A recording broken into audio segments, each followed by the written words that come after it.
Hey everybody, this is Craig Garber. Welcome to Everyone Loves Guitar, and we have a really cool guest with us today. I'm with Martin Miller. We've been trying to connect for a long time. We finally made it. He just moved. I had a bunch of stuff going on, and here we are. And is it cold there today?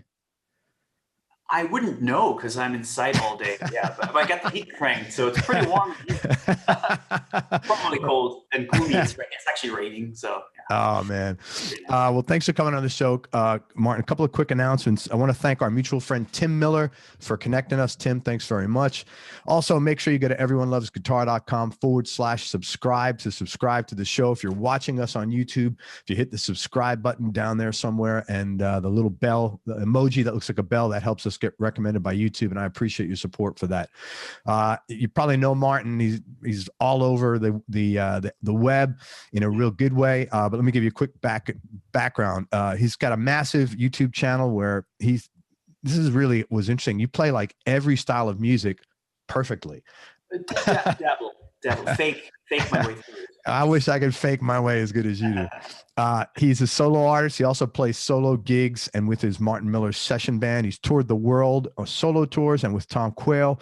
As a session player, he's recorded with Dave Weckl, Guthrie Govan, Stu Hamm, who we had on here, Andy Timmons, who we had on here, Tom Quayle, Federico Malaman, Eric Marienthal, and then the trio Mark Lettieri, Kirk Fletcher, and Paul Gilbert. We had all those guys on here. Heaven Shall Burn and loads of others. And also Martin produces records as well. He's been a professor at the College of Music in Dresden, Germany since 2015. He's a very active teacher and long-term product maker at jtcguitar.com. He has a double music degree in jazz, rock, and pop guitar, and a second major in music pedagogy. Is that all right? Pedagogy, yeah. Pedagogy. Music tuition. Yeah, you're actually the second guy I've had on the show that's got a degree in that, so it's pretty impressive. Put it this way, this guy's super smart. I have to up my game here. He's going to use SAT words. You know the SAT exam here? Okay. It's like a college prep exam. He's going to be using these big words because he's super smart. So I'm just music smart. Only music smart. No, I don't think so, man. But hey, thank you so much for coming on the show, Martin. I appreciate it. Pleasure. Hey, so tell me, how did you first get started in the music business, maybe, and what was your first break? I think I started in the music business. Well, I kind of transitioned. I was in college from 2004 to early 2010, and you do what you got to do to pay the bills as a student. You start gigging on the weekends and you teach throughout the weekend. As I wrapped up my studies, that became more and more. Okay.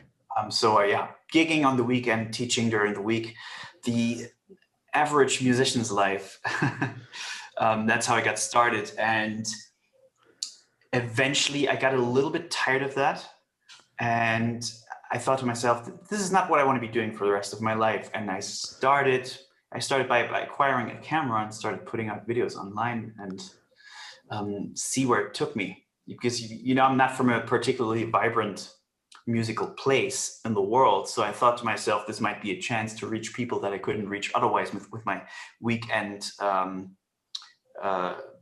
type gigs. Wow. So you started your YouTube channel like on a whim then? Just like, let me try this kind of thing? YouTube back then was not quite the same as it is now. Nowadays it's a race, right? Like the meme race. Nowadays, like when Bernie Sanders wears some funny gloves, you have the internet spammed with memes 2 minutes later, and everybody is on it. And back in the day, that wasn't really the case. I think I uploaded my first YouTube video in 2007. Okay. And it's got like 5,000 views in a month, and that was overwhelming. And wow, the next back then that was overwhelming, right? Yeah. But the next upload would be, 6 months later, and then another upload 4 months later. It was not quite what it is now, right? Where you have to deliver content on a regular basis and everybody is in it. I was basically one of the very few who started putting guitar playing up on YouTube that early. Wow. Interesting. So you obviously like it, or it pays you well enough that you're super disciplined to do it really consistently. Now, YouTube doesn't really pay me, because most of what I do, what gets the views is the covers, and I could engage revenue share on those, but I decided not to, because a lot of people run into legal problems and copyright problems, content ID problems, those who do that. So I try to show my goodwill towards the copyright owners by just deactivating monetization from the get-go and doing the whole crowdfunding thing. So in a way, yes, I need to deliver regularly because I have an obligation to those who support me financially on a monthly basis. Yeah. So big shout out to my patrons. Those guys are incredibly generous and they keep the wheel turning. Sure. But yeah, so I have an obligation towards those to be putting out regular content, and also to myself because I like doing it. I want to show people new stuff that I've been working on. I'm very motivated to do that. Yeah. Okay, so let me ask you a question. This is like a question you never get asked in Germany. Where does that motivation come from? Because you are super motivated. I just mentioned that to you before we even started filming. Where did that come from? Why do you think you're that way? Well, that's one of the things we learned in college. We learned the difference between intrinsic and extrinsic motivation. I think for me, it's very important to have a good deal of intrinsic motivation. So I like to make music for the sake of making music in the first place. It's just because, for example, when I record videos with my band, first and foremost, the prime motivation is to get together into a room with all these lovely people and have a couple of days time to just do music together. Because when does that ever happen in adult life, that you get 3 days with 13 of your friends together, that's band and crew, 13 of your friends, and you just have 3 days to spend together and just worry about creating art. So that's the first and foremost motivation. The other motivation, of course, we get exposure for it. Our careers and our businesses improve upon that. So music is my only income. So there's a motivation not to starve. No, totally. Yeah. It's interesting that you mentioned intrinsic and extrinsic motivation, because I'm pretty aware of that, because this is not about me. It'll take 2 seconds just to relate to that. For many, many years, I was a pretty popular marketing guru online. And what finally happened was, to be successful in that area, you have to be driven by extrinsic motivation of getting liked. Yes. And that is, that's totally not, I have zero of that. Like, I don't want to be like, go out of my way to be disliked, but I don't give a shit like about, how many. I wish I had that trait, that character trait. Yeah. But I stopped doing it for that reason. It was just like, cause I realized that about intrinsic and extrinsic motivation. So the thing is that the difference between the two is extrinsic motivation, you don't really have any control over, because what if the audience doesn't connect anymore with you one day for whatever reason? Maybe it's not because you've gotten worse or anything. Maybe it's just because what you're doing is not according to the zeitgeist anymore. Right. It could be whatever reason. The problem is when these factors that are beyond your control break away, what are you left with? And I think if my YouTube audience were to disappear overnight, I would still want to meet my friends and make music with them. Right. And so that's where the intrinsic comes from, man. Yeah, exactly. And I would still sit down and practice my instrument, or practice my voice, or practice keyboard, or produce music, because I genuinely enjoy the process, and it keeps my anxiety at bay. It keeps me busy. It keeps me occupied. I'm a video gamer, so video games and developing musical skills, there's some correlation there. Yeah, I would think so. And I'm purely intrinsically motivated to play video games just for the challenge, just for the inherent process of challenging yourself. And it's the same with music. Yeah, that's cool. What your English is like literally perfect. Did you when you studied? Did you learn in English? No, I mean, I went to a regular high school here, German high school, and I was so immersed in music, and I was reading through lyrics all the time, and reading interviews. Back then, back when I was in high school, we didn't have YouTube, so I was not quite as exposed to it. But all the culture I consumed was basically in English, and so I got really acquainted with it, and I got better at English than my teachers back in the day. Sure. It just took it from there. Nowadays, my life is English. My girlfriend and I communicate in English. I teach every day. That is in English most of the time. Right. Now, I've had a mechanic here earlier. To him, I spoke German, and I might call my dad later. To him, I'll speak German, but the rest of my life is completely is completely happening in English. That's why. And you read books in English now too? Yeah, I mean, most of what you can get out there is in English, right? So yeah, whether that's when I, for example, when I go grab a theory book or something, music theory book or something, I try to grab it in English, even if it exists in German, because I'll have to communicate these types of things towards somebody in English at the end of the day. Yeah. Right. Yeah, I could tell that you read in English. You're just like I said, you're. To be fair, I'm a lazy reader. No, but even I mentioned video games. Video games, I play them in English because what happens? You want to look up a guide, and the whole internet is working English, and so I want to use that terminology. At this point, I don't even notice anymore. I remember my jaw used to hurt when I started out doing Skype lessons. My jaw used to hurt after speaking English for 2 hours, and that's gone by now. That's my muscles. Oh yeah, that makes sense because you're adapting to a different whole embouchure change. Yeah, absolutely. Yeah, that's pretty cool, man. That's interesting. I get the sense. Well, let me ask some. You're like, I get the sense in watching some of your videos, you're very passionate about music education. Like when you teach, I get the distinct sense that whereas some people say, hey man, check this riff out, you actually want to make some sort of like cerebral connection with somebody so they understand the why behind it. Yeah, exactly. Why do you like that so much? Because I think it's great.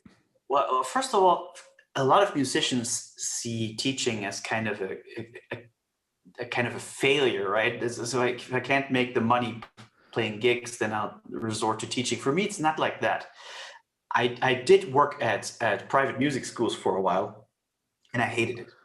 But that's because the students you'd get, it was just kids who were forced to be there by their parents. So I absolutely dislike teaching somebody who doesn't want to be there. Right. And I'm not a good teacher. I'm not as much of a mentor as some other people, so I don't. My strength is not to motivate people to get better. I'm really good at teaching people who have a motivation to play. Yeah. Already, and with those people who are just genuinely curious about music and about guitar, we can have a blast together exploring. And yes, I like to dig very deep. So yeah, you do. Let me give you an example. Great. A lot of people will come to me who have a rock background and they want to infuse some jazz and fusion into their playing, and they want to get better at improvising. And what they expect, because they've been conditioned through internet education, what they expect is that I show them 10 cool licks and off you go. I'm laughing because that's like, the headline, it's like it's almost like clickbait. 10 exactly. Fusion licks you must know if you're a rock player. Yeah. That stuff is cool. Yeah. But there's no long-term reward for that. Totally. It's like that Confucius saying, give somebody a fish and you feed them for a day. Somebody how to fish and you feed them for life. Yeah. That's kind of my approach to the whole thing. So what happens is somebody might be wanting to learn how to improvise, and I'll listen to them for a minute and maybe ask them a few questions. And sometimes it happens that I notice something. Okay, I'm giving you this piece of information, but it's not received in the way that I expected it to. And I sometimes end up just playing a note and say, sing this note. And the person cannot sing the note back. I was like, oh, that's the root of the problem. You're not hearing what you're playing. You're not audiating. You're not anticipating the sound of the note that you're about to play, because you cannot match pitches with your voice. And we might end up just matching pitches on the guitar with our voice. And some guys or girls may ask themselves, what does that have to do with improvisation, with fusion improvisation? I want to play like Greg Howe. It's not an approach for everybody, because I always take the very long-winded approach that has the best long-term result, because I think every shortcut that you take equals a compromise of the end result. Yeah, I agree with you there for sure, man. That's cool. I also get the sense that you're a very organized, planned, and deliberate in the content you create and you put out. So first of all, are you, and then were you always like this? I haven't always been like this. I used to be a much more chaotic person until I had to get my stuff together over the years. I'm a late bloomer when it comes to anything in life. So my career hasn't started picking up till I was 30, honestly. Right. So I'm a late bloomer with anything. I was a late bloomer in high school. I was a late bloomer in college. I'm a late bloomer now. I'm somewhat deliberate and organized with what I do, but within what I do, I'm also very flow driven. So for me, it's important to just do whatever I feel like in the moment. Yes, I like to have a new performance with my band on my YouTube channel every month. Yes, I'd like to put out a record this year. I gotta get these things together. I have to have certain appointments, right? And I want to meet those. But at the same time, I'm usually very flow driven, and I try to take the path of least resistance. So whatever I feel like doing in the moment, I try to just go for, because that usually yields the best and most effortless result. Yeah, I would agree with that for sure. So you're organized, but you're organic, I guess, is a fair way to say. Yeah, I'm trying to be instinctual at the same time. Yeah. Yeah, I think it's funny, man. I didn't learn that till I was in my 50s, so I don't think you're behind the curve at all. Like, that's just even an example tonight. I got X amount of hours to spend tonight on work, and I either work on this new instructional product that I have in the making, or I work on my new record, or maybe I'll go to the rehearsal room and work on my singing, or maybe I'll just grab a guitar and play. It'll be either one of those things. What it is tonight, I don't know yet. Right. Yeah. You'll know when you know it. Yeah. Yeah. Cool, I'll just gravitate towards whatever I feel like doing. Yeah. If you're comfortable answering this, and if you're not, that's totally cool. Of all the things you've done to grow your YouTube channel, for you, which strategy has proven most effective? Ignoring any kind of external advice has been my strategy, to be honest with you. Because you find all kinds of advice on how to grow your YouTube channel. Use these titles, use these thumbnails, use these upload dates, do this and that. Make sure you engage with your audience. Make sure you put a huge banner that says subscribe every other minute of your video. I'm doing none of that. Make sure your content is easy to digest and stuff like that. And here I am putting out 27-minute medleys. I try to ignore all of that, and in ignoring all of that, I've carved out a little niche for myself. Good. So I think just staying true to myself and doing whatever the heck I want has worked out for me pretty good. However, it took 12 years to take off. So my YouTube channel started in 2007, and it didn't take off well till early 2017. So 10 years. Took 10 years to get there. You know what? I think there's a myth around this. People think it's like a band. You know, you say, "Oh man, these guys came out of nowhere," and they just, you're not thinking about the 10 years they were traveling around in a van driving through northern Michigan in the freezing winter. That reminds me of Snarky Puppy, for example. Who gets the Grammy for Best Newcomer, I believe. I was like, we're not really newcomers, but thank you. Yeah. It's like they've been sleeping on people's couches and floors for a decade. Yes. Yeah, man, that's a great example. But good. That's cool. It's funny because I'm my business is marketing, right? So I always look and read things, and I'm the same way. I've been in marketing for 22 years, and I've heard, I used to hear things like, don't put more than 7 words in your headline. I've written sales letters with 25, 30 words that have really crushed. Certain things you have to, if you have something interesting to offer, people will listen and read. If you're boring, there's nothing you could put as many banners up there as you want. If you're not interesting, it doesn't matter. That's actually a great piece of advice I would give to somebody who's wanting to do that sort of thing is you can read and study all these algorithms and hidden mechanics behind YouTube, but don't forget to work on your actual product. That is, bar none, the most important thing. Yeah, right? Totally, man.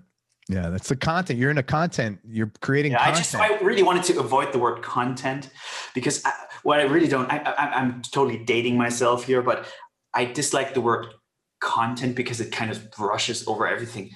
I don't feel like I'm doing content. I'm making music. I'm a musician. I make music, and my music doesn't come on the radio. My music doesn't come on TV. My music can be heard on YouTube or on Spotify or wherever. Yeah. So to call that content with, hey guys, here's 5 tips on how to fix your dryer.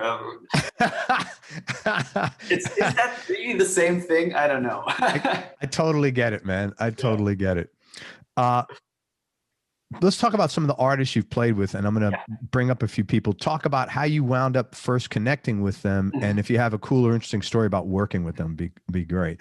Let's start with Snarky Puppy, Mark Lettieri. Yeah. So Mark, I first heard of within the Snarky Puppy realm. I heard the song "Thing of Gold." That must have been 2014 or something like that, I guess. Was really amazed by the music. I absolutely love the kind of music they do, because they take jazz and fusion and bring it into the new age, but their music is very honest at the same time and not overproduced like a lot of other music that's being put out now. As I really appreciate that commitment to honesty in their music. And so I obviously became aware of their guitar player, who's a freak of nature. And yeah, he was just one of those guys I really wanted to get in touch with. So I shot him an email, and I was lucky enough that he already was familiar with who I was. And so we got hit the ground running really, really well when it came to the communications. I invited him over, and the story, the cool backstory with him is that he actually came, we didn't even realize, but I booked a flight on his birthday. So his birthday last year, his 36th birthday. Yeah, he's around your age. Yeah. He came flying over from Texas to be doing 3 days of recording with us, and I call that commitment. And yeah, that is. We had a birthday cake waiting for him, but he's one of those guys. He didn't mind at all, and he didn't make a scene at all. It was just so easygoing, such a natural flow, despite him missing his birthday. Okay, he's a real professional, total pro. Real commitment right there. Any funny stuff or interesting stuff about working together? Oh, wow. Is there any funny stuff? No. Well, he's the oddity is that he's the only guy we've spent 2 days in the studio with, because we've actually flown him in. Anybody else we've been catching on tour and kind of bringing him, and he's actually the one guy we spent $3,000 or so on a flight ticket. Yeah, and yes, there is a funny anecdote. At the end of the last day, so we have 1 day of setting up, 2 days of recording. At the end of those, you're just completely smashed, and he's on top of that, he's completely jet lagged and everything. And just so we spend a considerable amount of time at the last day at the minibar of the hotel. We were right on. Eating the last piece of his birthday cake, and man, we had so little sleep because we had to catch his plane the next day. And so I had to drive him to Frankfurt, man, and I barely made it. We had to stop like 8 times along the way because I had to take like mini naps. I was really worried to get this guy home safe. It was horrible. We were both completely knocked out and was just barely hanging on to the wheel. It was horrible. How far? I was not drunk driving. Oh no, I didn't. Just overly tired and beyond tired. How far is Frankfurt from you? Well, from the studio, that's like normally would be a 4-hour drive, and it took us like 8 hours. God, that's a long 4 hours is a long drive after 3 days of nonstop working, man. Not for you US Americans, I guess that's a little more normal, but no, but your roads, my wife's from England, so I've been on those roads there, man. It's not like getting on 95 or here or 275. For us, that's a complete highway. It's it is. But it still takes forever. Yeah. Paul Gilbert, great player. Yes, what a legend. He was actually not easy to get in touch with, because I just had this dream. We just really talked about in the band who we want to bring on. Was Paul Gilbert was a name that kept coming up, and we just didn't know who to get in touch with. So it was like I had to pull all the strings from the Laney guys, the Ibanez guys, to get some kind of email until to our drummer Felix. He knew his drummer Thomas Lang. Okay. So that's how we and he used, actually Felix and Paul used to play before on it. Okay. States and Germany. So we got in touch with him, and it was the whole organization of that was just a big old nightmare because he was on tour and his tour plans kept changing, and it was honestly until the last 2 or 3 days before the recording session, I didn't even know whether it was going to happen at all. Oh. But he came in. I think he had a gig at the Guitar Summit in Mannheim. Oh yeah, on Saturday night, and then he had a gig in Prague 2 days later. So our place was right in the middle of those two spots. So we managed to grab him and drag him into the studio, and it was amazing. I mean, he's just like in the instructional videos, and it's actually not quite, because he was really tired when he came in, and he looked a bit pale. He was probably underslept. He was wearing regular street clothes. He was very quiet. And then he went into the back room, started changing clothes, and started putting on the suit. And he plugged into the Marshall amp and did the Pete Townsend whirlwind windmill. And this was the first time this happened. We didn't even agree which song to play first or anything like that. It just kind of happened. He started playing his song, and we started playing along. I was giving signals to all the camera people, get the cameras rolling. We got to catch this. And he just started playing. It was completely going crazy. He started playing with his teeth, was playing the guitar behind his back. He went completely crazy from being super quiet and reserved to being an all-out rock star within an hour or so. It was quite something. That's really cool. How many cameramen? To see him work his magic. Yeah. Sorry? How many cameramen do you usually have in on these sessions? So we have like 10 to 14 cameras. Holy shit. And we have like 4 or 5 people operating them. So we have 4 or 5 people manning the cameras, and they also switch on all the static cameras. And then we have one guy, and that's usually my pops, who's working behind the scenes and taking all the data and storing it, backing it up, formatting the SD cards and giving them back and keeping it all organized. Then we have an audio guy who only does audio, and that is a tough job. Yeah. As well. So yeah, we were like 14 people overall with 10 to 14 cameras. It's a big production. Yeah, man. For an indie project? Yeah. Hang on one second. How much of that? How much do you have to get involved in? Like, are the camera people autonomous, or do you have to sort of like, hey, make sure you capture this, or do they kind of know the deal? Yeah, that's an interesting question, because I remove myself from that more and more as time goes on. At the beginning, I was very involved. Yeah. I wanted to see every camera angle, and I wanted to double check everything, because I have a very specific vision about how this stuff is supposed to be filmed. Like a lot of these types of videos that are done on other YouTube channels, let's say, they're often, and I've taken part in those types of things. It's just one guy with one camera, and you film the same performance 15 times over, and then you put together the imagery. But we actually don't use any B-roll footage. It's all live in the moment. So we have a camera on everybody, plus a bunch of movable cameras, so we catch everything. So if our bass player decides to play a kick-ass fill in bar 1666, then we have that on tape for sure. And at the beginning, I was getting very involved with that also. And I still keep giving advice and improving, because I'm also editing the videos. That must be. For example, at the beginning, we would have guys film just the chin beard, and you couldn't see of me, and then couldn't see what my hands were doing or the hands of our keyboard player were doing, and we had to kind of communicate how this should be filmed. And we started like incorporating a Steadicam that does these long rides. And oftentimes before we record, we talk about, there's this guitar solo, and after that guitar solo comes a huge drum fill, and then I start singing. So start on the guitar solo, go over to the drums, and then make sure you turn around to catch me in bar 1 when I sing. And all the camera people are musicians. They are. All of them are musicians. So that helps. Three guys who are professional camera people, but they're also all musicians. So they know what to look for. Wow. And you do the editing on all this? I do the audio mix and the editing as well. Yeah. Fuck, that is a ton. Yeah. Filming is nothing. Editing, it's like, that's right. That's where all the work is, man. Well, man, those cameramen, they have a brutal gig. honestly. Yeah. We do 27-minute medleys which are filmed in one take, and they have to carry those cameras for 27 minutes at a time, 6 times in a row for 6 takes or so. Yeah.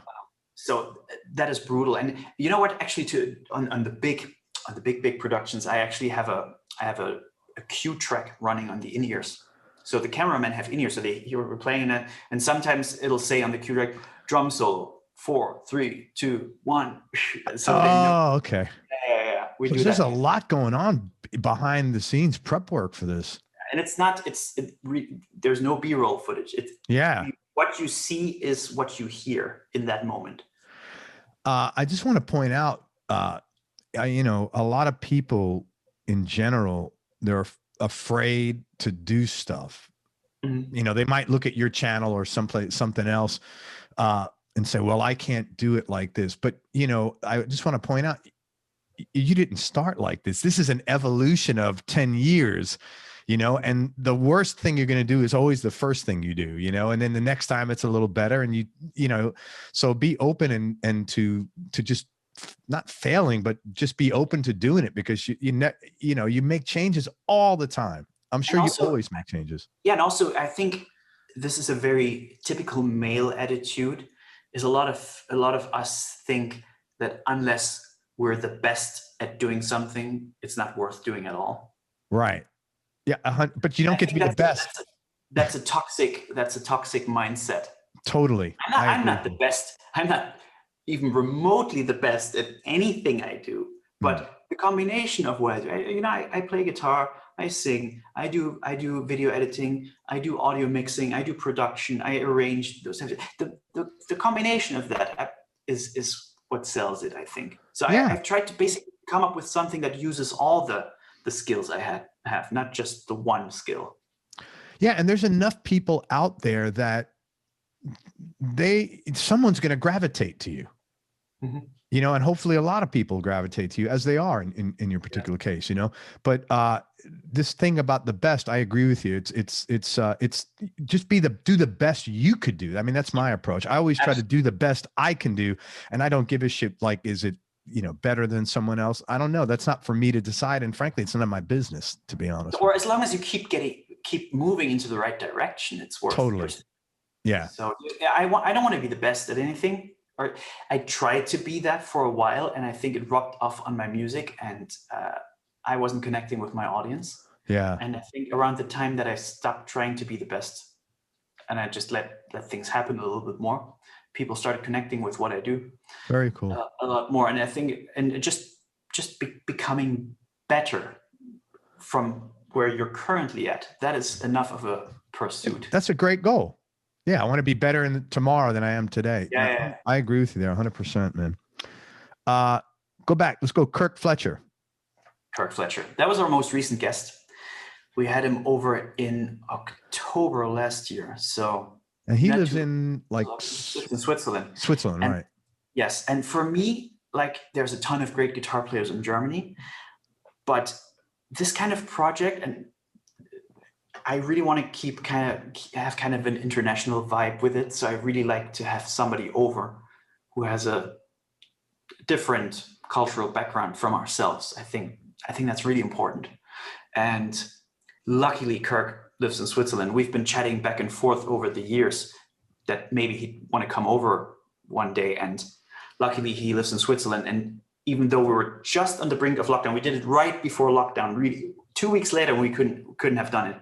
We were able to fly him over from Switzerland and have that session with him. And it was so sweet. He's such a beautiful, beautiful person.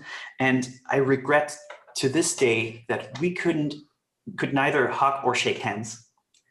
And we also only had like 7 hours to spend, and then he had to make his way back. So we didn't even get a dinner together. Oh, man. We get like a dinner with everybody together after and have a great time. So that was all missing this time. There was not quite as much human interaction, because even when we were eating, we had to be really far away from each other. And that was kind of a shame. I wish we definitely got to make that happen again. And that's cool. And include all the human needs. Yeah. The whole, yeah, totally, man. Kirk's a funny guy in that he never plays the same guitar for, like he plays a guitar for a while, then he plays another guitar for a while, and then you may see what guitar did he play? Did he bring with him? I think is it a David Grisham's signature model from PRS? A PRS? Yeah, yeah. It's a PRS. Yeah. He's been playing a lot of PRSs of his late, but what I really love about Kirk is you can just tell what a humble man he is. He showed up with a guitar on his back, and he had like a handbag made of fabric, and there was 2 pedals in there loose. He just put those on the floor, put 2 cables in, plugged himself in, and that was it. That's it. Yeah. I organized an amp for him. Yeah, no, that was it. But I loved how the pedals were just loose in the back instead of having a super elaborate, multi-layered rig. And I just love that type of approach. That's cool, man. So easy and organic. He's a beautiful player, man. He's a great blues player. It's a lot of people ask us to bring these kind of super fiery shred players onto our little show, and I have definite plans to do that with these types of players. But what I really like to do is bring players in that do something that is very opposite of what I do. Sure. Yeah. I think Kirk, from all our guests, Kirk has probably been the furthest on the other side of the spectrum. Yeah. As myself. Yeah. I think that's where the magic happens.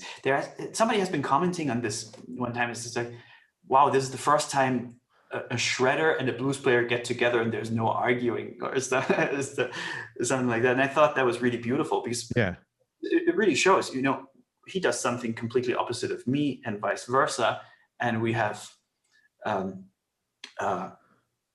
amount of respect for each other, a really high degree of respect for each other. And we enjoy making music and creating together. But I get the sense a big part of what motivates you is this opportunity to maybe stretch beyond what you would normally do, and having somebody who's totally opposite gives you that great platform to do that. Honestly, I even forgot that earlier. Probably one of the biggest extrinsic motivations is that I get to play with a ton of my heroes. Yeah. I have a good reason to phone them up and ask if they want to make music with me. I wouldn't have a reason otherwise if it weren't for that platform and that format. For that studio, that crew, that band. It's just a really great excuse to get those guys over and spend a day with them. I know exactly how you feel because I do. It costs a lot of money. It costs a lot of money, but a lot of people will go on vacation and Mallorca or Lanzarote or somewhere.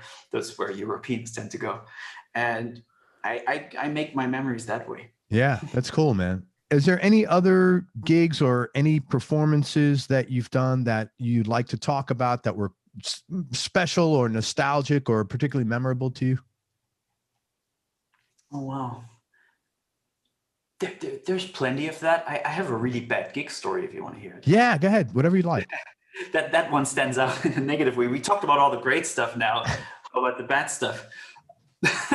Like, do you know the Tremel No system? Tremel No? It's essentially, if you have a floating bridge on your guitar, you can put that in the back and it blocks the bridge. Okay. So you can get a fixed bridge. But the cool thing is you can unscrew it and it becomes a floating bridge again. Okay.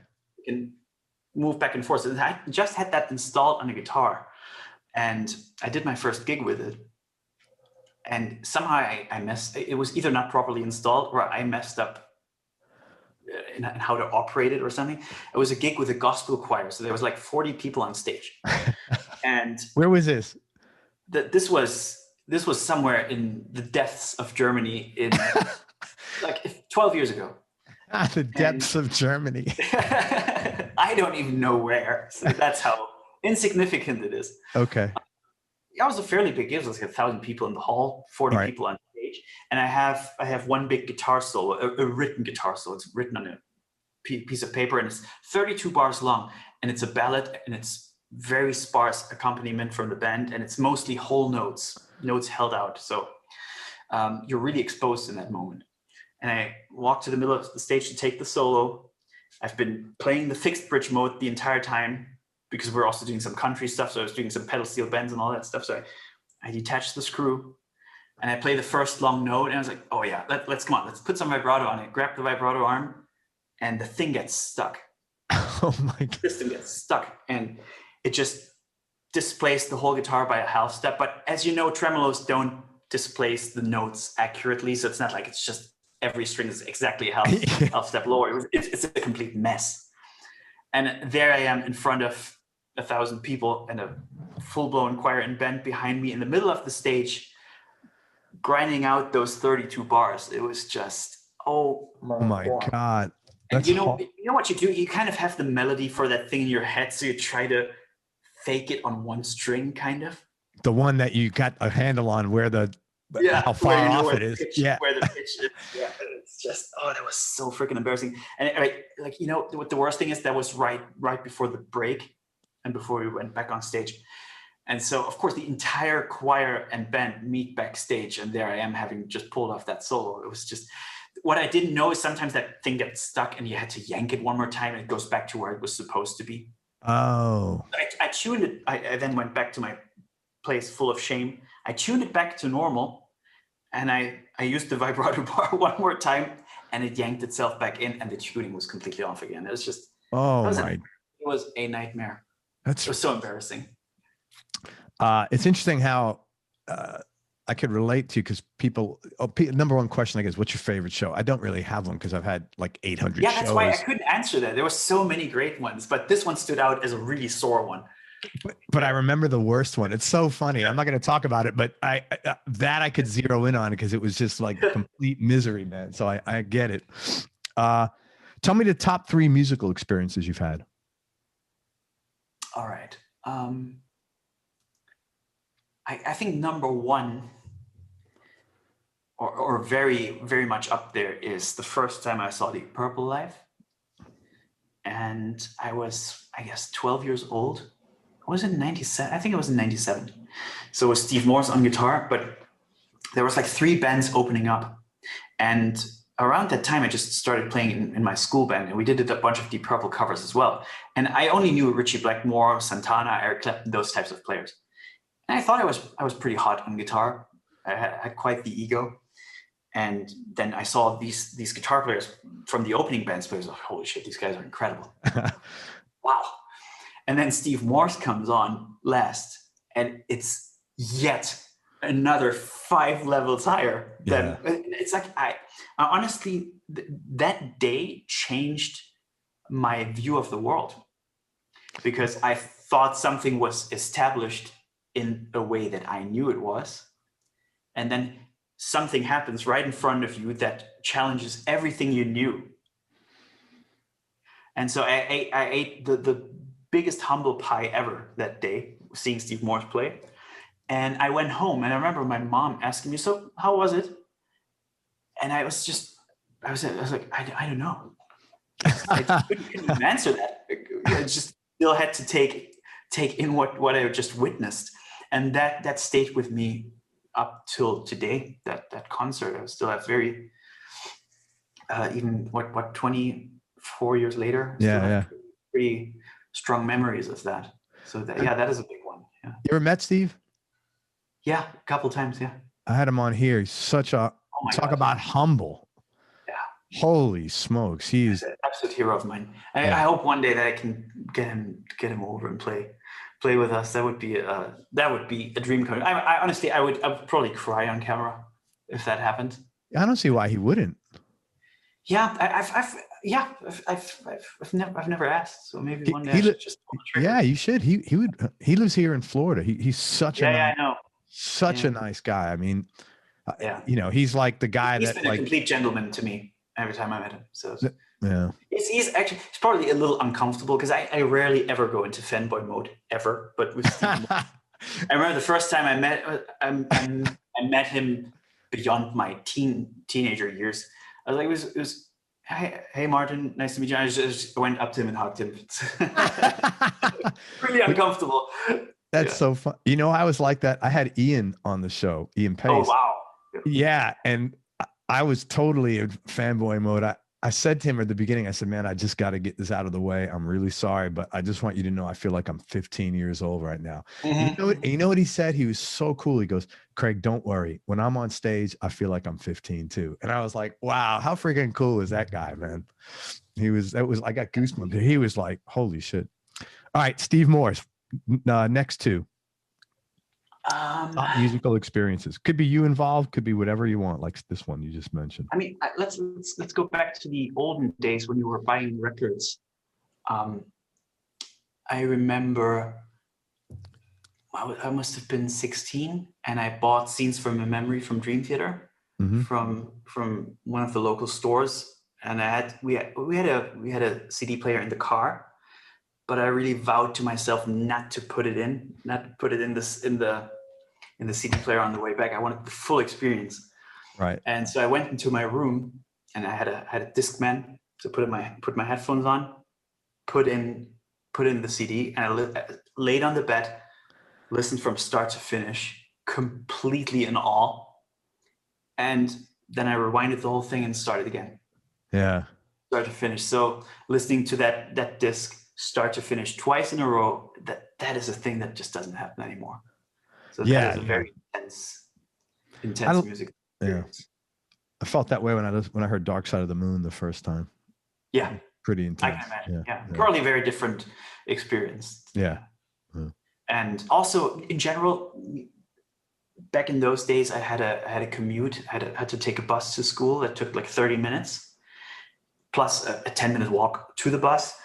And I would spend every single minute of those commutes listening to music and just having extremely intense emotional experiences where there was a bunch of kids around me being silly. But I was having these super intense moments amongst everybody. It was just, I was not socializing at the time. I was just completely immersing myself in the music. Yeah, that's awesome, man. Yeah. Anything else? Anything else?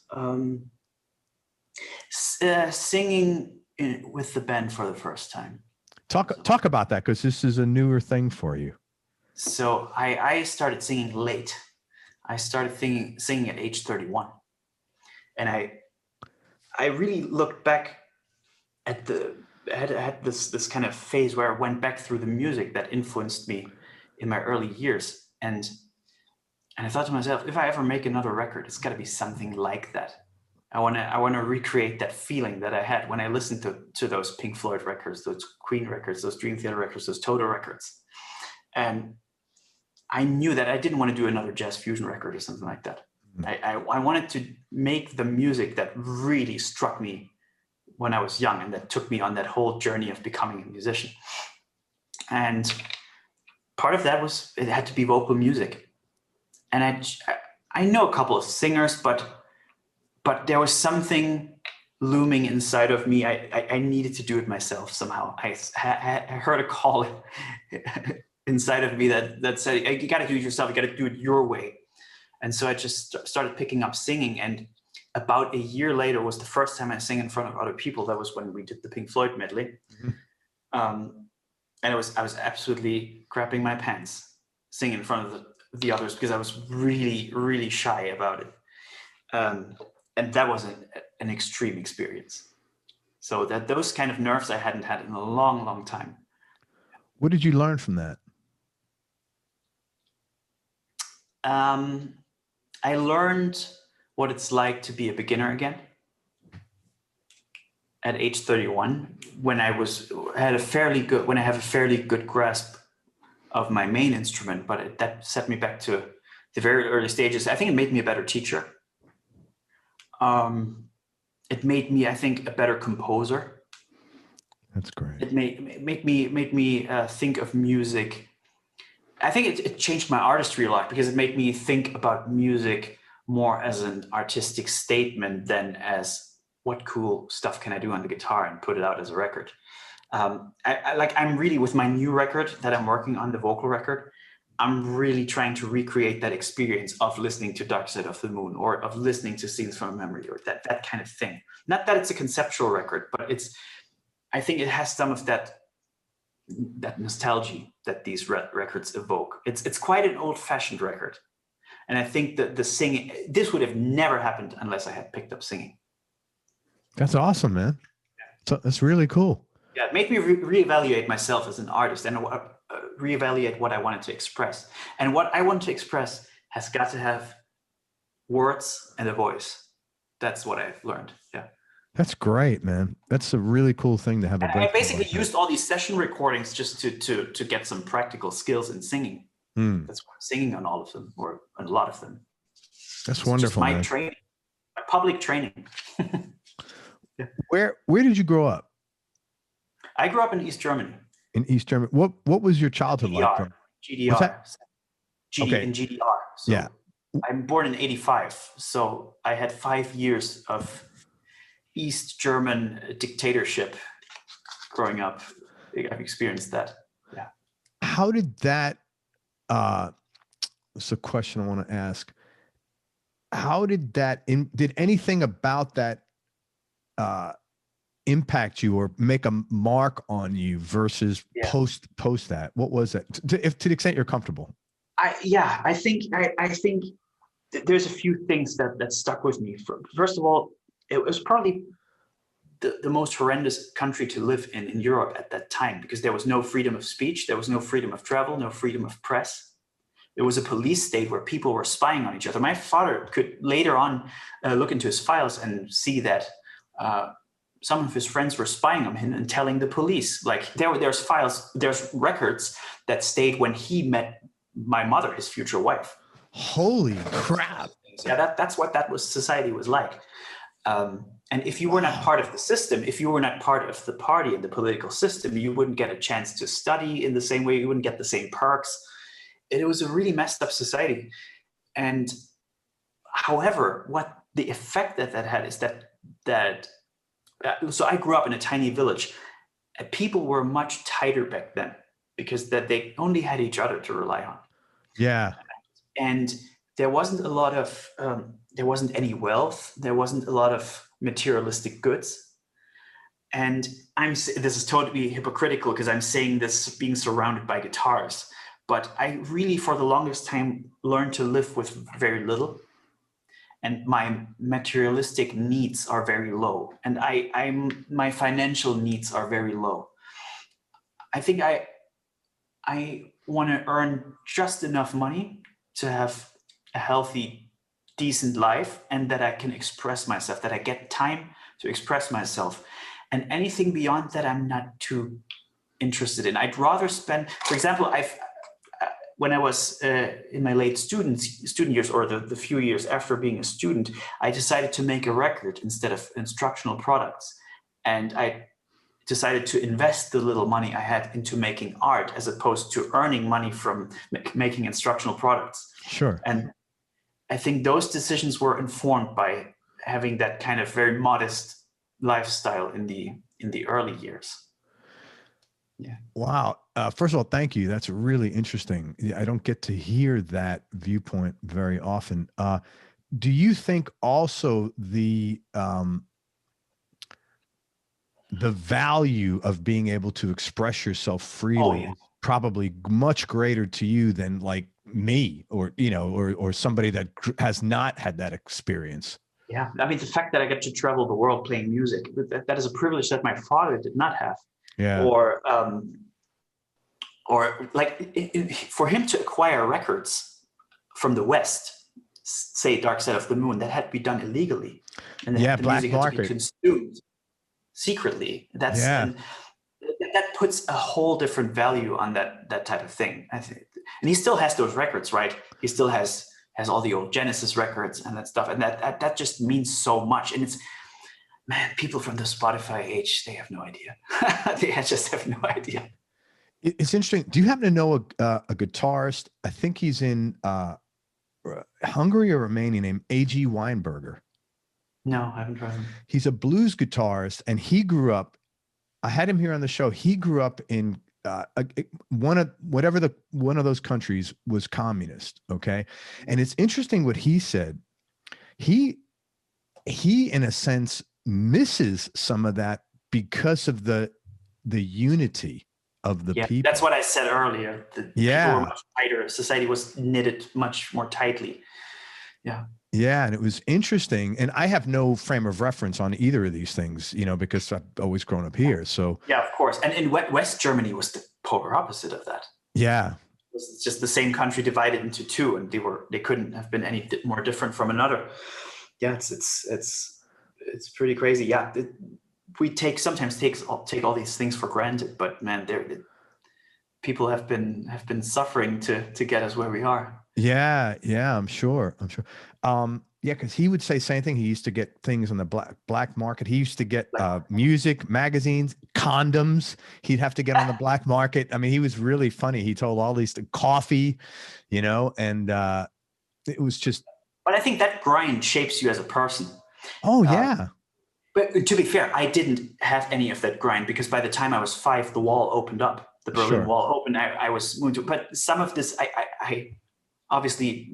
My parents passed some of these of course on to me. It's the same like when I met Steve Morse, he said to me, "Oh, you young people, I feel like such a beginner next to you," and that kind of thing. Because there is a technical race happening in the guitar community right now, right? Yes.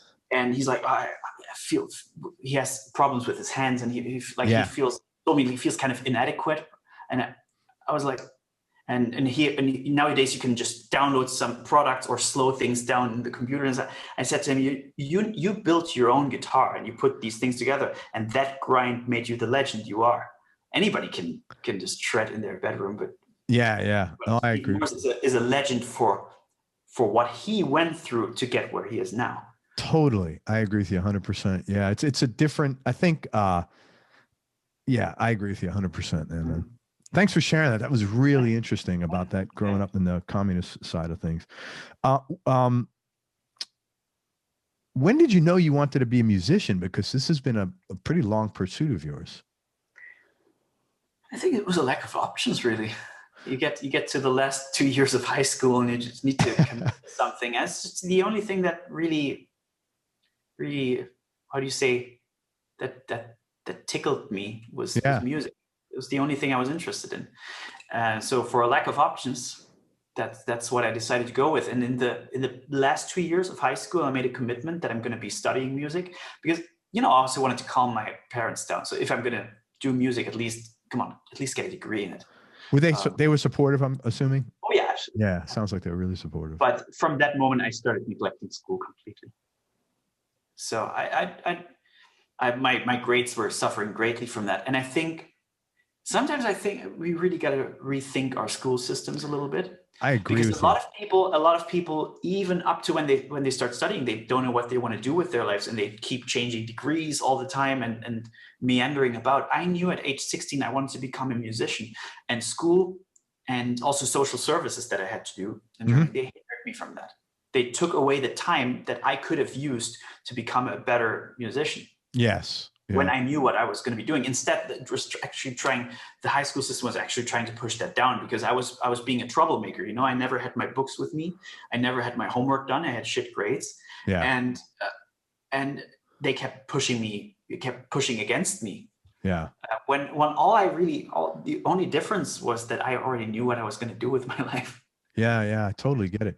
I agree with you there. Like my younger son is 28. He went back to school later in life and he's going to be a physical therapist, and he's got to study. He's in college, and some of the stuff he's got to study is like, he's studying like calculus, and he's like, Dad, and I'm like, I have no idea. You'll never use this. It's completely irrelevant to anything you're going to do, and it's a waste of your time. So I agree with you. And it's at least it's got to be a way that schools support when you have a talent. Yes. And you have a will to pursue that talent. There's got to be a way for the school system to encourage that instead of pushing back. There's a book I read a long time ago, I think by a guy, I can't think of the name of the book, Eric Hofer. And I think in the book he said something like, school is designed to teach you to obey, not necessarily to learn. And I agree with that 100%. Those were in Germany, the school system, it was created in the times of Bismarck, when basically the school was supposed to put out an obedient population. Yeah. Absolutely. And it just doesn't apply anymore, that type of thing. Yeah. Well, especially nowadays, unless you have like my son's going to be a physical therapist, or you're going to be a doctor or a lawyer, self-study almost anything because of the internet now. There's no reason to. Although not everybody has the desire to do that, which is fair. Yeah. Totally. Self-study, and not everybody thrives in a self-study environment. So did my camera just go? Yeah, you're fine now. Not everybody thrives in that environment. Like I'm with so many things, I'm middle of the road. I have formal training, but I have a ton of self-study as well. So for me to have my studies backed up with formal training is what really helped me. That's what gives, yeah. Low points. Tell me some of the low points or dark periods you've had to deal with in life, and how'd you get through them? Wow. Okay.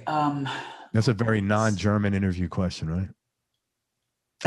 Why is that? That I'm interested in. Why do you think that is? Well, I think my perception is in most European countries in general, they're not as they wouldn't get as deep. And in the English speaking countries as well. Like I've had tons of guys from England on this show, and it tends to be a little more formalized in interviews than at least on my show anyway. Yeah. Well, I could be, maybe I'm wrong. If I'm wrong, tell me I'm wrong. I'm not getting many interview requests from Germany. It's kind of well, you should be. People in your own country don't care about you as much. Yeah, low points. So I would say big low point. I touched on that earlier a little bit. A big low phase for me was when I got out of college and the comfort of having a regular schedule dissipated. It just went away completely from one day to the next. Yeah. Now you're on your own. Now you got to earn money and make a living. And I just fell into a huge depression where I just was playing video games all day and not leave the bed because I didn't see light at the end of the tunnel. So I'm going to be doing gigs on the weekends now and teaching during the week, people who don't want to learn. And I got really depressed about that. And I struggled financially for a very, very long time. And yeah, my personal relationship suffered from that. And yeah, that was tough. And I don't think I was a very pleasant human being to be around because I was having such a lack of orientation. So that was low point number one, I would say. Low point number two, I was going through last year and still kind of going through. Not the answer you think it is, not COVID related. Actually, I had a noise trauma, a headphone accident. There was a loud noise that blasted through my headphones, and I've picked up a pretty severe tinnitus ever since. Holy, that is, my wife has that. It's horrible. Yeah, I've had a tinnitus for 7 years already, but this one takes it to a whole new level. And I had to learn to adapt to that. And I'm coming to grips with it now, but I'm kind of traumatized from it. So I've developed kind of let's say a real sensitivity to noises. Like when I'm walking down the street and the car is honking, I get really, I get kind of PTSD. Yeah. So I have to learn to deal with that a little better. I am now. So the first few months when I didn't know how this thing behaves. So for example, what happens? You go to sleep. You try to ignore it when falling asleep, and you wake up the next morning, especially if you're woken up by the phone or something like that. Your nervous system is on full alert, and the ears are going crazy. And I didn't know. I thought when the first few times that happened, I thought, is this going to be permanent now? Is this what it's going to be like? And of course, it calms itself down throughout the day. But yeah, learning to adapt to that was a real struggle. Yeah, and still is. I'm getting better at it, but it still is tough at times. A couple of things. First, thank you for sharing that. That's really cool and interesting. It's good, therapeutic for me to talk about it. Oh, good, man. There you go. Couple of things. Have you seen Sound of Metal? No. If you get a chance, watch that movie. It's phenomenal. It's a little slow moving, but it's about a guy who's a heavy metal drummer, and he goes deaf. And he does an amazing, just like the portrayal of like, what's the worst thing that could happen to a musician, right? He's deaf, and he does it good. Also, Paul is openly discussed about his hearing issues. He actually, we had to adapt for him quite a bit, our studio setup. So usually we don't crank amps because we want to have a clean recording of the drums. So we use something like the Universal Audio Aux that takes the amplifier output and puts it to a line level, so we can record with in-ears. Paul couldn't use in-ears, so we had a big monitor box in front of him that the vocals and my guitar and the bass and the keyboards were on, and he had his amp cranked, and we had to shield the drums, but he had to be next to the drums because he plays, the way he locks in, he cannot hear a hi-hat. He locks in by feeling the resonance of the bass drum and the snare drum through the floor. Yeah. He has to be next to the drum kit. And, for example, our Superstition cover, he does all these fills in between the vocals, but he cannot really hear any vocals. So what he does, he'll stare at you, and he'll look at your lips when you stop singing. That's when he will chime in. Wow, interesting. Yeah, he talked quite extensively about it. It's been a hell of an adjustment. It's an impressive. I mean, it's unbelievable how he does it. How he first of all, how he copes with it. He's such a positively spirited person, and also as a musician, how he deals with that, because he nowadays, as far as I'm concerned, plays better than ever. Yeah, he's playing great. He sounds amazing. How did you, when you had that issue, when you first got out of college and you were feeling down, how did you push yourself out of that? It took me a long time. I'd be lying if I said one day I just collected myself and pushed through it. It was an ongoing process over years. Yeah. And until it got better when people finally started taking note of some of the things I was doing. And I was actually thinking, oh, there's actually somebody out there who cares. Yeah. And then I thought to myself, I owe it to myself, the people around me, and the people who like what I do to become better. Yeah. Well, good for you. Thank you for sharing that, man. That was really cool of you. If you had to go back and give your younger self advice, is there any advice you would have told yourself that would have made life easier for you? Business, personal, whatever. Yeah. Don't waste so much time. Make use of your time. Don't procrastinate so much. Acquire your skills early on, because you're not going to have time later, but nobody believes that when they're young. Yeah, isn't that the funny thing? Right? It's like telling somebody to invest. Don't they say youth is wasted on the young? Yeah, it's an expression. That's so true. So that's so true. Yeah, like I would have loved to. I would have definitely picked up voice and piano earlier if I had the chance, and grinded much harder on guitar. Yeah, well, I think you've grinded pretty hard on guitar, man. Yeah, but later on, I was a late bloomer with the guitar as well. So I was not particularly talented. I was not like a standout musician at college by any means, or something like that. You really committed though. You took a lot of education, man. I give you credit for that. That was really I went to conservatory, to college, and self-studies. And I'm taking vocal lessons even nowadays. Oh, that's awesome. Do you happen to know a guy? I had another guy from Germany on the show, a guy in West Germany, Nick van Delft. No. He plays sounds Dutch. Yeah, he lives in Germany though. He's actually German, but he's obviously van Delft is probably Dutch. He plays kind of like in a stoner rock band. Just thought you might know him. You mentioned that the style of music you play is changing, and you talked about it earlier. Is the basis for that your ability now to sing and express yourself in a different way? Yes. I think I now get to do the music that I always wanted to make. The thing is, with my first record, that record is kind of all over the place style-wise, and I think that was like that record is almost like a portfolio. Here's what I can do on the guitar. Have a listen. But it was not entirely in the name of artistic expression. I think I was still learning my craft at the time when I did the record. And I think for that it is fair. I learned to mix doing that record, even though the mixes were in. But and I learned to dabble in different styles. It's all, I see it as a stepping stone to where I am now. As such, I can appreciate it. But as an artistic statement, I stand behind the upcoming record, but not so much behind the first. I get it. Yeah. I think anytime you look back at stuff you've done, it's easy to, you're further ahead, and it's like, yeah, God knows in 10 years, I might say the same thing about the record. You never know. You're 100% right. You might.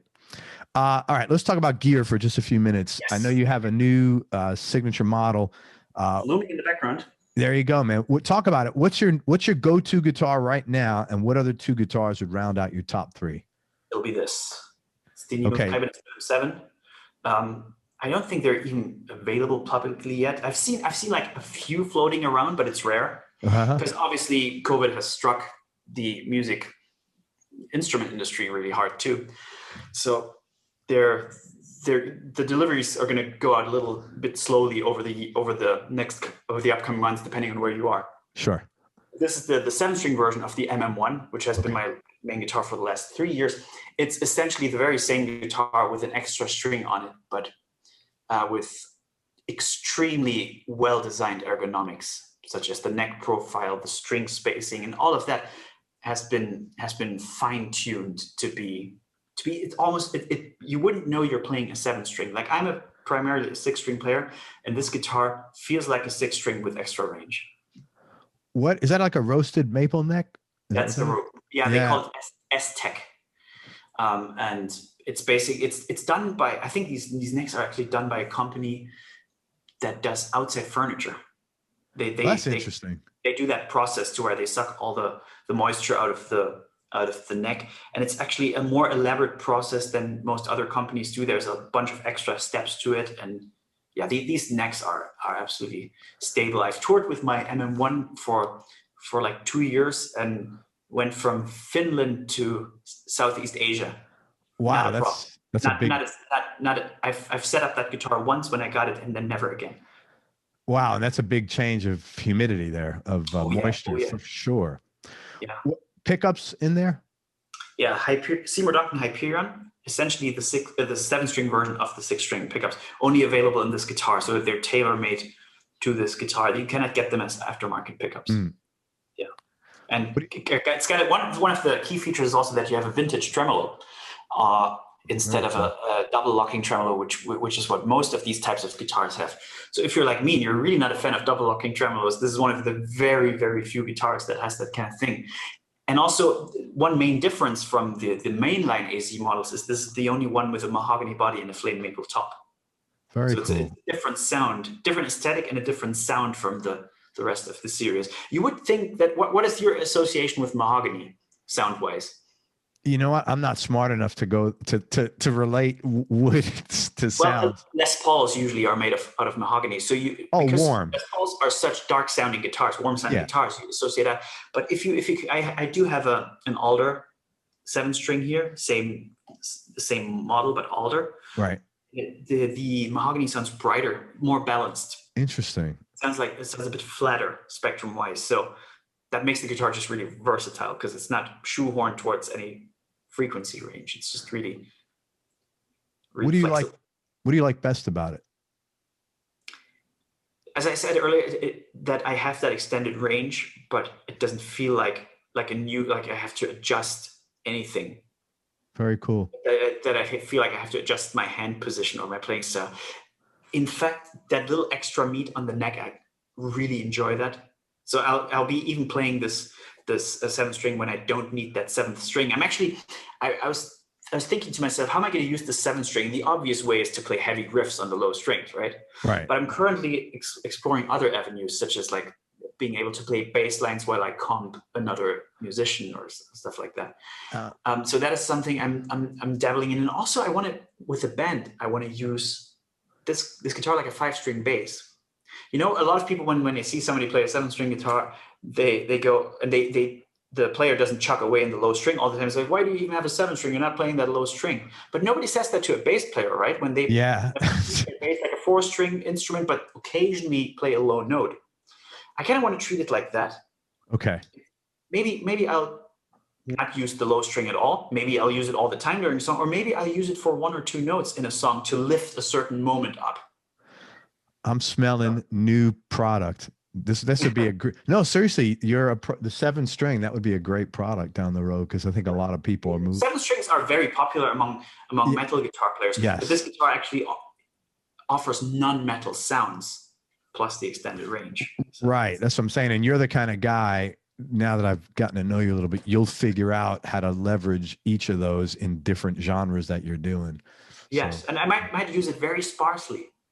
I'm just because I have that 7-string. It's like Simon Phillips. You've interviewed Simon Phillips, right? Just because he has all those toms doesn't mean he hit them in every song. Sometimes when he plays more jazzy stuff, he treats it like a 3-piece kit.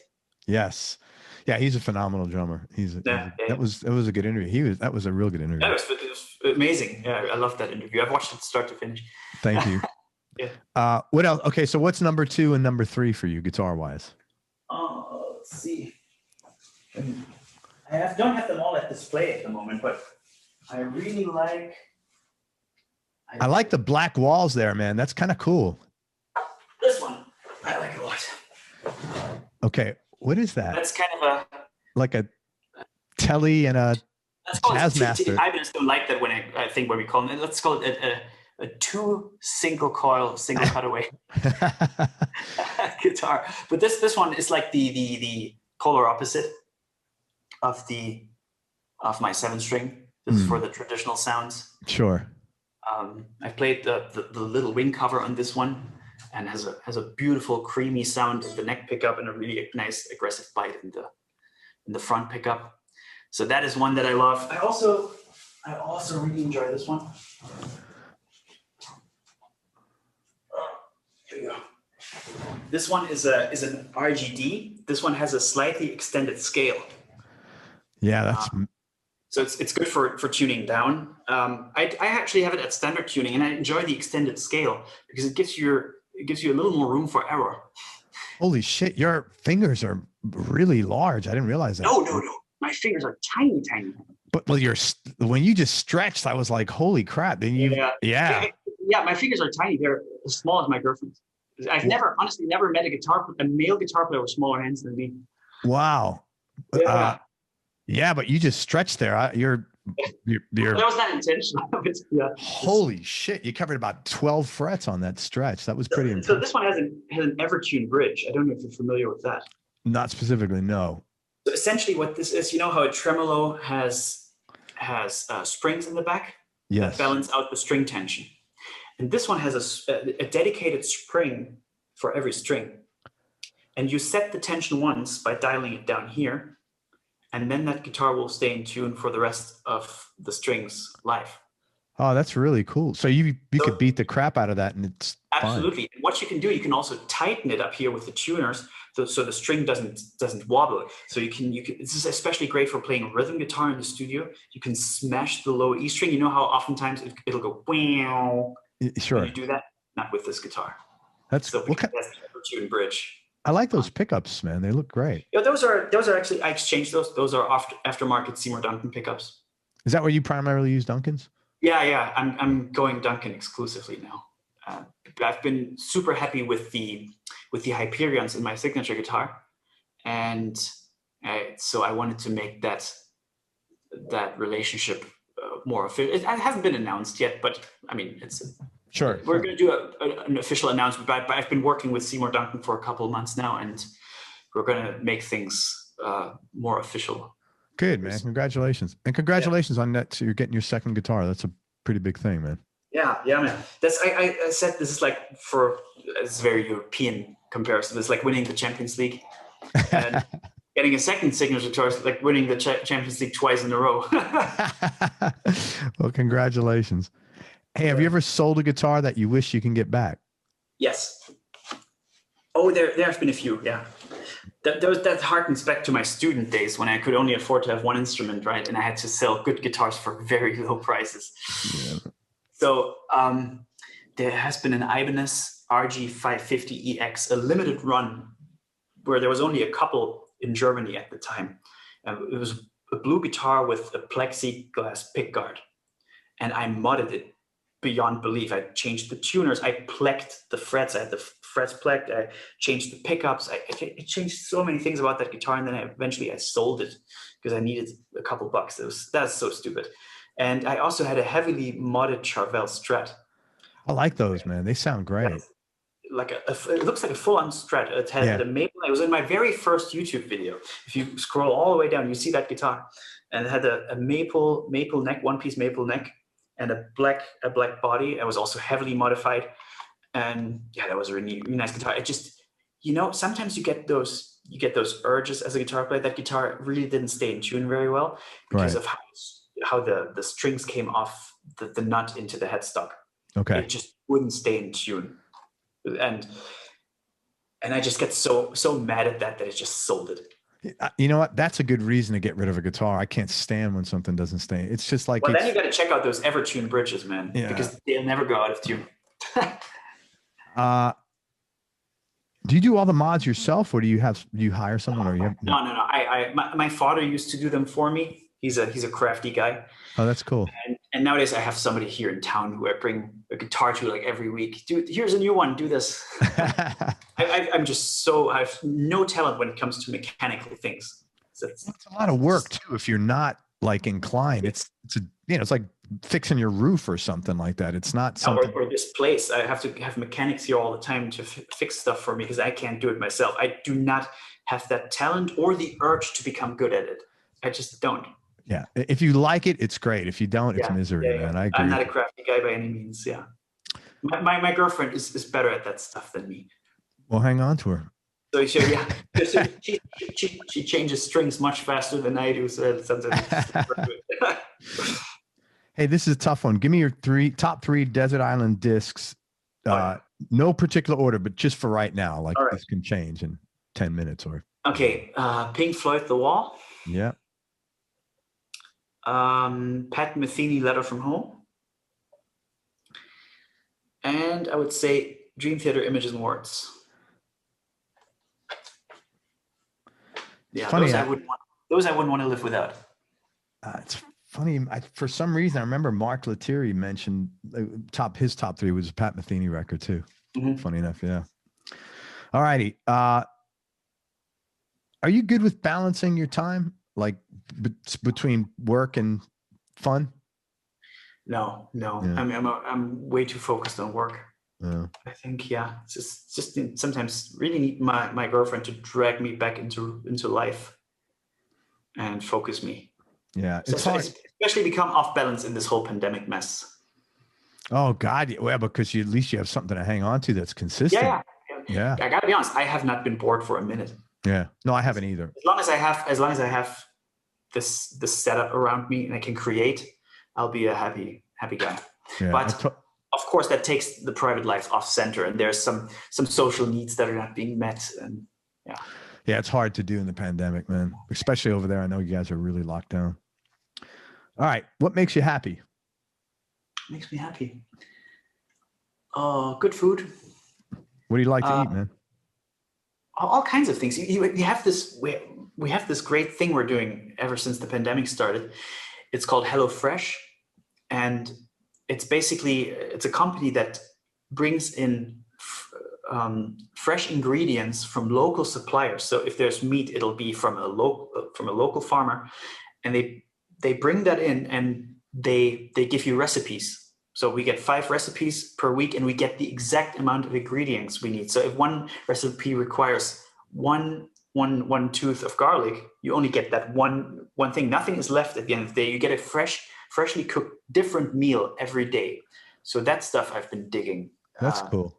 It's absolutely incredible, and it has improved my diet a ton. That's my favorite. Other than that, I'm really an addict or a sucker for a good kebab.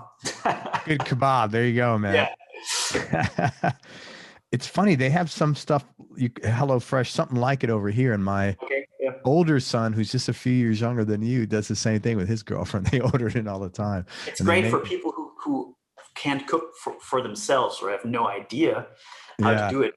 It's still not easy to do, but it's almost idiot proof. And it tastes insanely good. It tastes better than most restaurants. That's awesome, man. Yeah. Very cool. So what else makes you happy? Good food. What else? Good food. I'm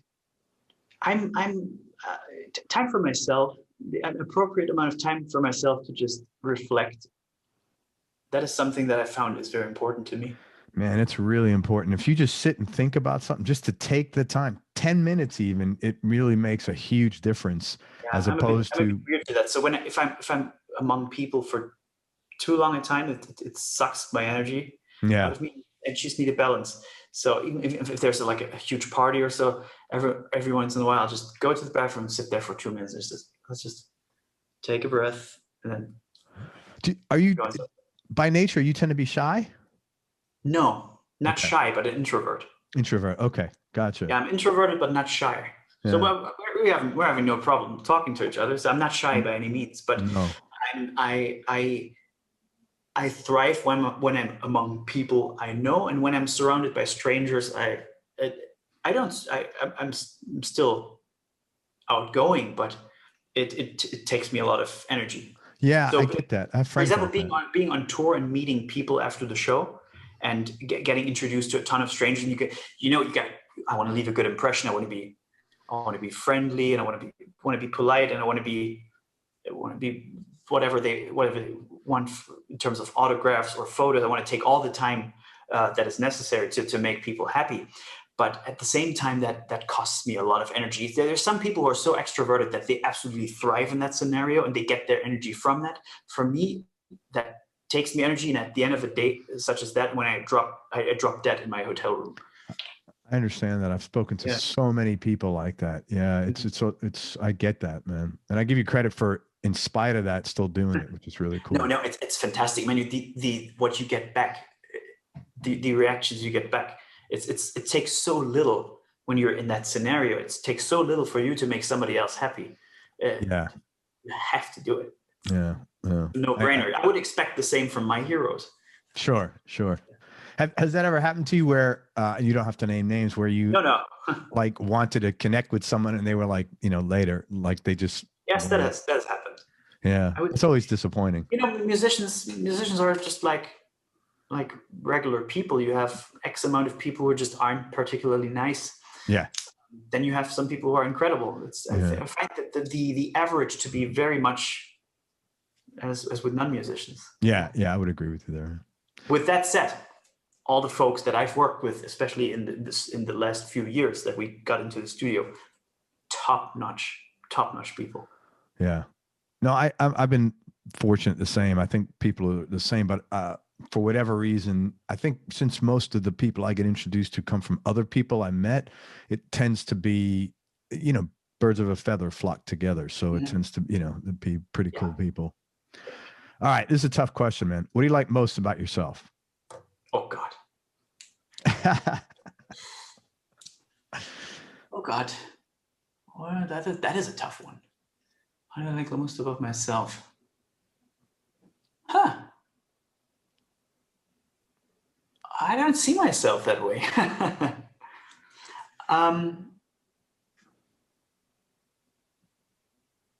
I like that.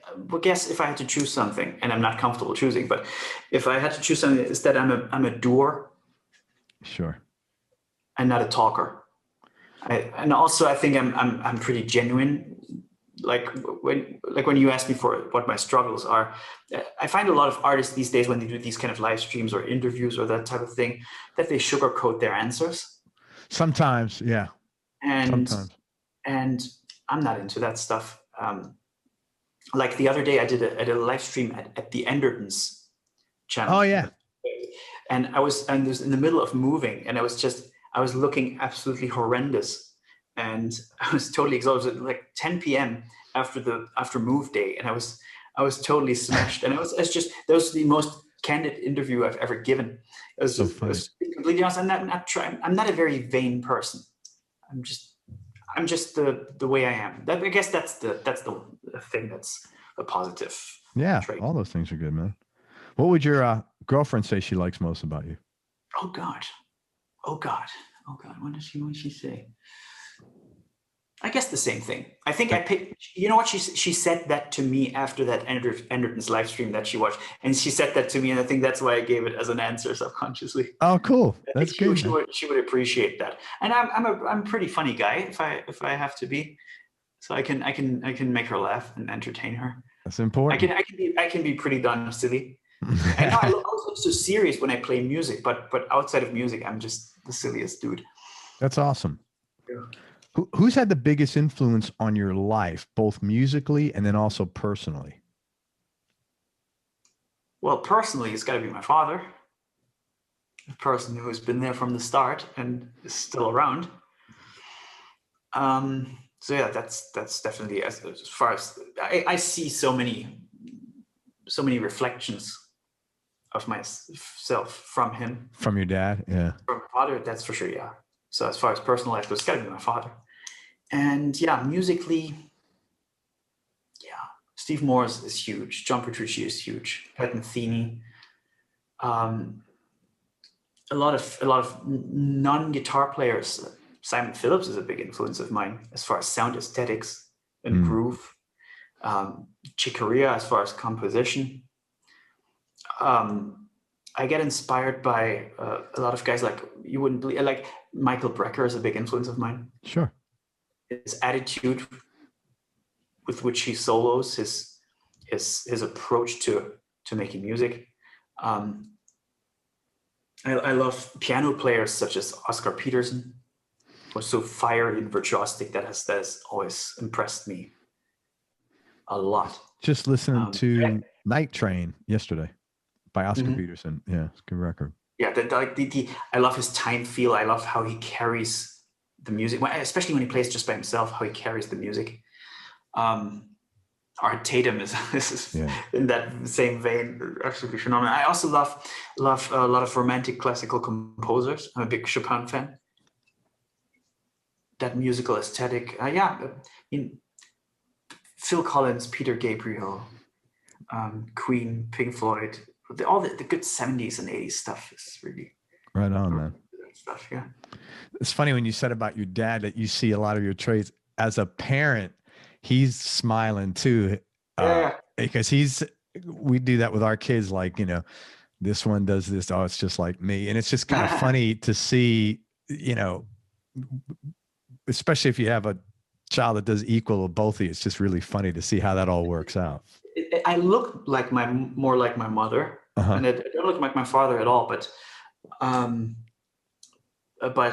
personality-wise, my mother was very different from myself. Right. So I'm a pretty chaotic guy by nature, and she was very organized. And I'm an artsy-fartsy guy, and she was very, very strict, very organized, very ordered. And that is not me. That's funny. So you look like your mom, but your traits, personality, you follow suit of your dad more. Yeah. There's one major difference between me and my father. And my father is a jack of all trades. So he can fix the light bulb. He can fix the washing machine. He can also build a computer. But he can also play a little guitar, and he knows a ton about culture. He knows about opera, about theater, about history, about law. He knows a bit about everything. And he's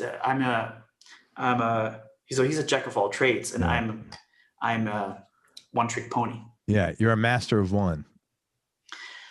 Yeah, I have a problem with the word master, but yeah, I'm focused. My focus of what I'm good is much more narrow. Yeah, I get that, man. I get that. You mentioned you play. You're a gamer. Any other hobbies or interests outside of music? I follow football, not the American football. I know soccer.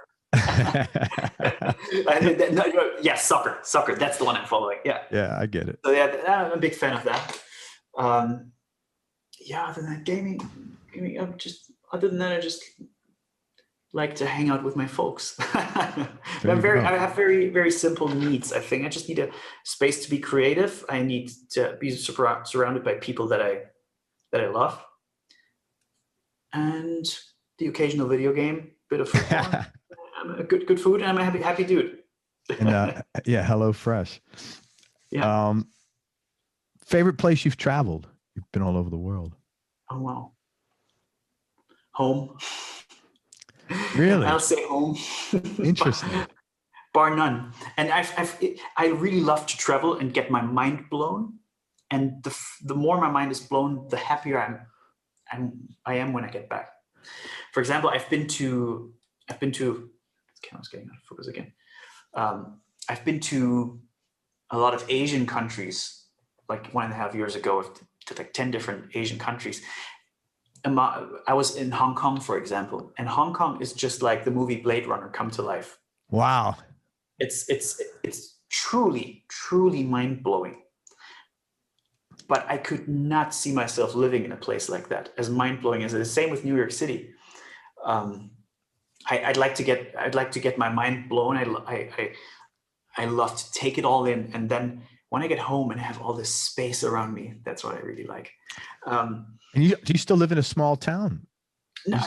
No, like 500,000 people, so mid-sized. Okay, yeah, so mid-sized. That's just about the right amount of stuff around me, and with the right amount of space. I find that seems to be what's working. Sure. Working for me. And yeah, but I've seen some incredible places, even stuff that most people wouldn't maybe suspect. Like, for example, I think Moscow is very beautiful. Sure. Has some mind-blowing sights. There's great places all over the world. I mean, and most importantly, gracious people. Yeah, totally, man. 2 more questions. And thank you very much for being so cool and for being so open. I really appreciate it. Toughest decision you had to make or most difficult thing you had to do? I wish my girlfriend's walking outside. I wish I could ask her. She probably knows. Toughest decision I had to make. I wouldn't know. There hasn't been the one decision. There's been tough decisions all along my path. Is it do I make an album? Do I earn money? Yeah. That's a tough decision. Yeah. Do I stay independent or do I make a deal with Ivanus? Ivanus, and it was the best decision I've made as far as business goes. Great. There's all these kind of challenges along your way. I've had a few surgeries because I had chronic sinusitis. Those things are tough decisions to make. Do I go under the knife? Is it worth it? Yeah. So luckily I haven't had the one tough decision to make in life yet. Good. I hope you don't. That hasn't occurred yet. What Germany's healthcare system is? How does that work? Is it like socialized medicine? You pay into a pot, and you get money out of the pot if you need it. Okay. So the more you earn, the more you pay into the pot. Okay. And of course, I'm paying quite a bit of money, quite a percentage. Everybody does. Yeah. Into the pot, but then when it comes to stuff like having a sinusitis surgery, it literally cost me $20. Wow, that's pretty cool. See, over here, you pay. Yeah. It's like if you might pay $1,500 a month for insurance, and then you have a $10,000 deductible on top of that. My girlfriend she's a foreigner. And she has a smaller time private insurance here, and even going to the doctor to get your blood checked, and suddenly you're paying $150 for that. And we're just so used to that being like the norm. Whenever you feel like it, you go and you get that for quote unquote free. It's not free. What, $20? Yeah. In another way for it. Yeah. But it's a system where people who are stronger than you support you, and that's something that's an idea that I really like. And also, like, it sucks to pay X amount of money every month, but the more money I make, I'm actually happy to give some of that to support the health of people who honestly, if I'm struggling, I expect that kind of help too. Sure. And I'm happy that I can rely on that. Yeah. As our healthcare system's horrible, man. It's really bad. Oh, I don't want to open a can of worms here. No. I'm just saying, I wish it was different for everybody, man. It's like, this is 2021 and like people don't Health shouldn't be a privilege for the rich. I'm not a very politically vocal person, but I think we can all, if we're kind of sensible, we should agree that health is not a privilege for rich people. Totally. Yeah, man. People get sick and they need to be healthy. I agree with you there, man. Last question. What is the biggest change in your personality been over, say, the last 5 years? And how much of that has been intentional and how much is just a natural process of aging or in life? I think it's mostly become for the better. I've become, definitely, as I've mentioned, I'm a very chaotic person. I've become more organized, more streamlined, become more disciplined. I have a better work ethic, and thanks to my girlfriend, I've become a bit more orderly, because I'm a mess if I'm not under constraint. I'll just leave stuff everywhere. So, by the way, this room I just moved. This is still a work in progress. This is going to be much nicer once it's finished. It looks pretty organized. Looks pretty good. Yeah, I've strategic camera placement. So. Yeah, I think it's gotten better. I've become more of a doer than a talker. I think that's that's hopefully something that, but on the contrary, I've become more of a hermit at the same time. So that is something I need to work on. Yeah. Become more of a hermit, especially in the last year. It's interesting. I'm 21 years older than you. And, I always used to read these things about how, friendships are really like actually help your physical health. Mm-hmm. And I'm seeing that as I'm getting older now, that I go out of my way to have more relationships and make the phone call, and because that I need to get better at. Yeah, it's rewarding. And now I'm at that age where all my friends are getting kids, so they're having babies, and it's getting tougher to keep up. It is, man. Last quick question for you. Is that an Ibanez AS guitar over there on your left? Right there, it's an AS 153. Yeah, I like those. So it's a slightly lower tier. It's not the 200. It's the slightly lower tier. I wouldn't want to own a 200 because I'm not playing that guitar too often because I'm playing solid bodies. So I would feel bad owning a full-blown. No, I get it, man. Hey, let me tell people where they could find you. First of all, thank you again so much, man. I really appreciate your time. It was great talking. Thanks for having me. This has been cathartic. This has been what? This has been cathartic. Oh, good, man. I'm happy for you. That's awesome. Okay. You got your signature guitar from Ibanez. When do you think that'll be rolled out?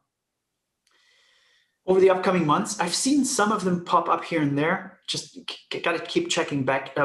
For the US, Sweetwater is listing them already, but with an uncertain delivery date. So yeah, okay. Thomann is listing it in Europe. So all the local dealers in Germany, as far as Germany goes, all the local dealers who work with Ibanez will have it once it's there. If right now there's a bit of shortage of supplies, and it's for everything. They'll get it sorted. They're a fantastic company, top-notch customer service too. And yeah, if you buy one, you'll be in good hands. Very cool. Okay, upcoming record. You haven't talked about that. I won't make any promises when it's coming out. When it's finished, I can give you the status. All the music is written, all the drums are recorded, all the basses are recorded, all the guitars are recorded. Oh wow! 90% of the keyboards are recorded, 80% of the vocals are recorded, and lyrics are written. I have one more complete tune to write lyrics for and record the vocals. And I'm also mixing the record. The record is also mixed. I literally just got to replace the new lyrics. And that'll be it. And then, but then that's not where it ends, right? Then I got to take care of artwork, got to make music videos. I got to change my website to have like an identity that resembles the record. Mm-hmm. There's a lot of work that'll come from that point where it's truly finished. So I'll be happy to release it in, hopefully, don't quote me on that, 3 to 4 months. Great, man. Is there is there a title if you want to share it, or if not, that's cool. I don't have a title yet. Okay. I do not have a title yet because not all the lyrics are written, and I want to reserve that. I do have one word that I want to call, that I could see myself calling the record. It's called but that may not be the final. I like that. Yeah, I think that's smart. Yeah, just that's a good one. And also, you got a bunch of stuff on jtcguitar.com. You want to talk about any of that in particular? Yeah. So most of my online instructional products can be found at jtcguitar.com. My best-selling product would be my improv masterclass. That has been an ongoing product. I'm currently writing a new product for JTC. I'm in the early stages, so no promise. I hope to have it out in the next few months as well. I can't speak about the topic yet because I might still decide on doing something else, but I have something that I think people will be really interested in. So keep an eye out for that. And also there's my website, martinmillerguitar.com. All the products are linked there. You can access it from there as well. And that'll lead you to those sources. Right on, man. That's great. Yeah. jtcguitar.com and martinmillerguitar.com. All right. Any final words of wisdom? Keep your heads up, guys. Stay strong. And we'll soon be able to hug each other and see each other on the road. I hope so. Yeah. Thank you for everything, man. I really appreciate your time. It was great talking to you. Great getting to know you. Oh, my pleasure, man. Yeah. Hang on one second. Let me wrap this up. Everybody, thank you so much for listening. If you enjoyed this, please share it on your social media channels. We appreciate your support. Thanks very much to Martin Miller. Again, look out for him at JTC. All his products, and there are many. He's pretty prolific. JTCguitar.com and also martinmillerguitar.com. His new Ibanez guitar, his upcoming record, which is going to have in the title, and we could look forward to that. Most important, remember that happiness is a choice, so choose wisely. Be nice, go play a guitar, and have fun. Until next time, peace and love, everybody. I am out. Martin, thank you so much. I appreciate everything. Thanks for having me, man. This was a lot of fun. Likewise. Thank you, brother.